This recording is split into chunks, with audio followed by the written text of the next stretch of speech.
Imagine memorizing an entire book without writing a single word down.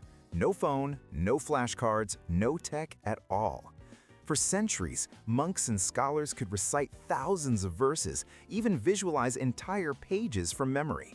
They weren't born with special brains. They used ancient techniques, proven by modern neuroscience to work better than most of our apps. Let's be honest, we live in the most connected era in history, yet our memory feels worse than ever. Cognitive scientists say the average person forgets 40% of what they learn in just the first 24 hours. We've outsourced our memory to our phones, and we've lost the skill of remembering. But monks? They couldn't afford to forget. Their lives revolved around memorizing sacred texts and oral teachings, often without any books at all. So how did they do it?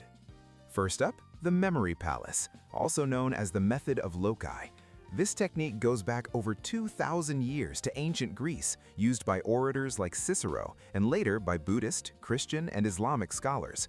You take a familiar space, your home, your route to school, and mentally place information along that path. Say you need to memorize a list. Picture a giant banana lounging on your couch, a milk carton doing push-ups in the hallway, a loaf of bread on your bed, snoring.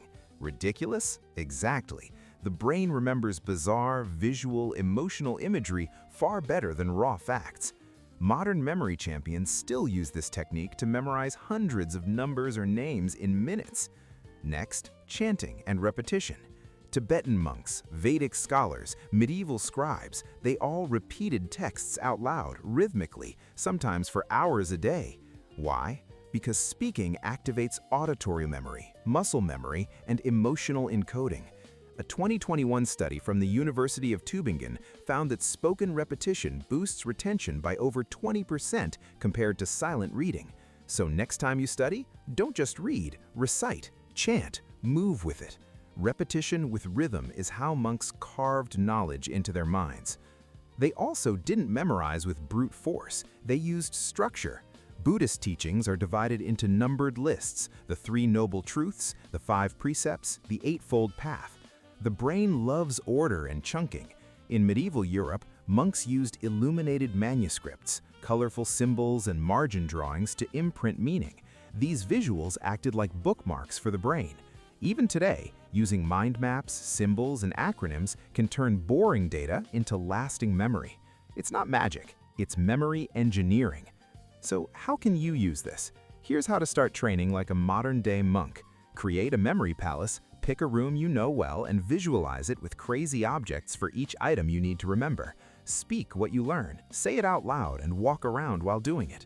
Use imagery and exaggeration. Make it weird, make it stick. Group info into patterns. Turn it into a top 3, top 5, or an acronym. And review regularly. The brain needs reps, just like your muscles. Start with just 5 minutes a day, and you'll be amazed how quickly your memory strengthens.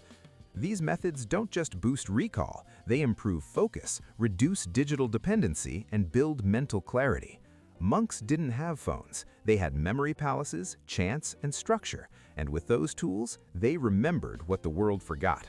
Now, it's your turn. Train your brain the way ancient minds did, and unlock the power of a focused, sharper, smarter mind.